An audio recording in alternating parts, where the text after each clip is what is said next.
나는 솔로 18기에서 보여줬던 전반적인 30대 연애의 흐름은 이런 것 같습니다. 여자분들은 관심이 없더라도 전반적으로 남자와의 관계를 끊어내진 않고 쭉 끌고 가는 성향이 있어 보였습니다.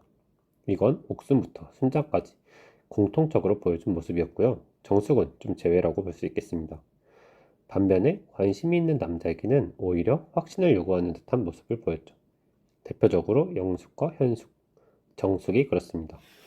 반면에 남자들 같은 경우는 관심이 없는 사람은 칼같이 끊어냈습니다.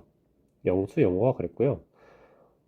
관심이 있는 사람에게도 본인이 확신을 가질 때까지 계속해서 기다려 보는 모습을 볼 수가 있었죠. 이것도 영수와 영호가 그렇네요. 안타깝지만 상철, 광수, 영철은 선택을 못 받았거나 선택을 받았어도 티키타카가 잘 안 됐던 사람들이었죠. 아무튼 저는 이게 30대의 연애 시장에서의 흐름을 굉장히 잘 반영한 결과라고 생각합니다. 자, 30대 연애라고 한다면 말하자면 결혼 전야제 같은 최종적인 연애를 앞둔 사람들이라고 할 수가 있잖아요. 암만 결혼 포기니 연애 포기니 해도 상대의 조건, 그러니까 돈뿐만이 아니고 여러 가지가 나랑 잘 맞는다면 남자고 여자고 결혼을 하고 싶어 한다는 뜻이죠.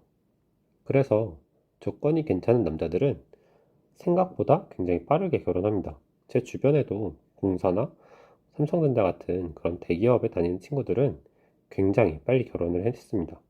20대 중후반에서 30대 초반이면 이미 다 결혼을 하고 애도 있는 친구도 있죠. 그러다 보니까 30대 초중반에 괜찮은 남자들이 굉장히 희소해지는 그런 경향이 나타납니다. 한창 육강남이라면서 온 커뮤니티를 핫하게 달궜던 말도 있었죠. 잘 모르시는 분들을 위해서 한번 말씀드리면 대기업, 공기업, 공무원 등 안정적 직업, 잘생기진 않아도 선하고 인상 좋은 외모, 175 이상의 건장한 체격, 순하고 다정다감한 성격, 결혼 시 어느 정도 지원 가능하며 노후가 대비된 집안, 인서울 직어국 이상 학벌, 이렇게 6가지를 다 갖춘 사람을 육강남이라고 합니다. 물론 하나씩 잘 살펴보면 그럴 만도 하네? 이런 생각이 들기도 하지만 6가지를 모두 다 갖춘 사람은 생각보다 별로 없습니다. 게다가 이런 사람들은 좋은 조건인 여자분들이 20대에도 굉장히 빠르게 결혼을 추진하면서 이미 품절돼 버린 경우가 굉장히 많죠. 그러다 보니까 어떻게 보면 여자분들은 관심박 남자들은 어쨌든 유지를 하고 그러면서도 관심 내 남자들에겐 확신을 요구한 듯한 모습을 보이는 거죠. 반면에 괜찮은 남자는 선택이 몰립니다. 영수와 영호가 그랬죠. 하지만 애매한 남자들은 선택을 아예 못 받거나 용기를 내도 어장 안에 갇혀버리죠. 결과적으로 결혼 시장에서 경쟁력을 갖기 위해서는 중요한 건 이것인 것 같습니다. 여자분들은 영숙이나 정숙처럼 좋은 남자를 잘 파악하고 집중하는 능력이 중요한 것 같고요. 남자분들 같은 경우는 좀 더 순하고 다정다감한 성격을 갖추시면서 체격 관리를 잘 하시는 거죠. 먼저 영숙을 좀 대표적으로 말씀드리고 싶은데 영숙이 결국 최종 승자인 것 같은 이유는 마음에 없는 성찰을 잘 케어하면서 영수에게 고백까지 받아냈죠. 그러면서도 영수를 최종 선택하지 않았기 때문에 자존감까지 다 지켜냈습니다. 물론 여기가 나는 솔로라는 공개 TV 프로그램이고 충분히 구설이 나올 만한 행동이었지만 사회에서는 자기가 생활 관리만 잘하고 입단속만 잘했다면 누가 영숙처럼 행동한다고 요구를 할 수가 있을까요? 막판에 옥순이 여기저기 발을 옮기는 바람에 상철이 진실을 알아버리긴 했지만 현실 세계에서는 제3자가 갑자기 상대방의 감정을 공유하는 그런 일은 잘 일어나진 않죠. 그런데 그런 구설도 다 싫다 하시면 차라리 정숙 같은 사람이 제일 최고이긴 합니다. 아직까지 왜 결혼을 안 했을까 싶을 정도로 일편단심인 분이에요. 물론 여자분들 평가에는 피라미드 최하이다, 불쌍하다 이런 말도 많이 하시긴 하시더라고요. 하지만 영숙과 정숙이 현실 세계로 왔을 땐 그 평가는 좀 반대일 것 같습니다. 어쨌든 정숙이 좋은 인성이다라는 걸 잘 보여줬으니까요. 남자 중에서는 영식과 광수를 좀 대표적인 사례로 들고 싶네요. 영식 같은 경우는 뛰어난 비주얼과 다정다감한 성격을 바탕으로 굉장히 잘 될 가능성이 있습니다. 개인적으로 유튜브를 하신다면 구독하고 싶어요. 운동 브이로그나 일상 브이로그를 해도 꽤 부담 없고 따뜻하게 이야기를 해주실 것 같고요. 또 요리도 잘 하시니까 요리 브이로그 같은 것도 꽤 괜찮을 것 같고요.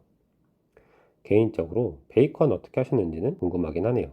비록 옥순에게는 팽 당하셨지만 현실 세계까지 아울러 생각했을 때는 실보단 득이 훨씬 크다고 생각합니다. 뭐 옥수님 비주얼 훌륭하고 좋은 여자임을 부정하기는 어렵죠. 하지만 더 좋은 여자가 엄청나게 많습니다. 정말로요. 아마 이미 인스타그램에 여러 가지 DM이 가 있을 수도 있고요. 이미 현실 커플이 되셨을 수도 있겠네요. 좋은 남자는 기가 막히게 여자분들이 다 알아채시거든요. 남자분들은 이런 영식님의 모습을 롤모델로 한다면 분명히 연애도 결혼도 성공적으로 잘 하실 수 있을 것 같네요. 반면에 광수는 어떨까요? 나는 솔로 18기와 같은 성격을 유지하신다면 저는 쉽지 않다고 보네요. 물론 광수님은 아마 리플레이 하시고 굉장히 큰 충격을 받고 개선하셨을 거라고 믿고 있습니다. 광수님이 생각보다 다정다감하고 다른 좋은 조건은 잘 갖추셨어요. 다만 말을 많이 하고 감정 교류가 좀 일방적이라 그렇지 그것만 제외하면 뭐 어쨌든 영자도 이야기했던 대로 장점이 많은 분인 거는 뭐 우리 모두가 다 잘 알고 있으니까요. 결론적으로 가장 개선이 쉽고 또 개선을 했을 때 효과가 큰 거는 바로 성격이라고 생각합니다. 아까 이야기했던 육강남 조건 중에 직업, 외모, 키, 집안, 학벌 다 바꾸기 쉽지 않습니다. 반면에 성격과 체격, 다른 조건들에 비해 굉장히 개선이 쉽죠. 당장 헬스 다니면서 식단하면은 적어도 흔히 말하는 아저씨 몸매 탈출은 굉장히 쉽죠. 게다가 물론 뭐 옥순이 사람이 바뀌는 거 아니라고 했습니다만 사람은 변해요. 저도 그랬거든요. 연애를 처음 하거나 미숙하면은 광수처럼 일방적인 감정만 강요하고 서툴고 상처 주고 받게 되기 마련입니다. 하지만 연애를 반복하면서 아 이렇게 하면 안 되는구나 하면서 깨닫고 또 더 소중한 사람이 생기면 그 사람을 놓치지 않기 위해서 내가 바뀔 수밖에 없는 것이죠. 어쨌든 나눔 솔로 18기 리뷰를 진행했는데 너무나도 많은 시청자와 구독자가 생겨서 정말로 감사드립니다. 19기는 모태솔로 특집이라고 하네요. 모쏠 특집에서도 단순하고 자극적인 리뷰만이 아니라 우리가 출연자들의 모습으로 뭘 빼먹을 수 있는지, 뭘 우리 쪽으로 가져왔을 때 더 좋게 발전할 수 있는지를 잘 리뷰해 보겠습니다. 감사합니다. 오늘도 잘 보셨다면 좋아요, 댓글, 구독 부탁드리고요. 내일이 벌써 설 명절이네요. 시청자, 구독자분들도 새해 복 많이 받으시고 건강하시고 좋은 일 항상 가득하시길 기원하겠습니다. 감사합니다.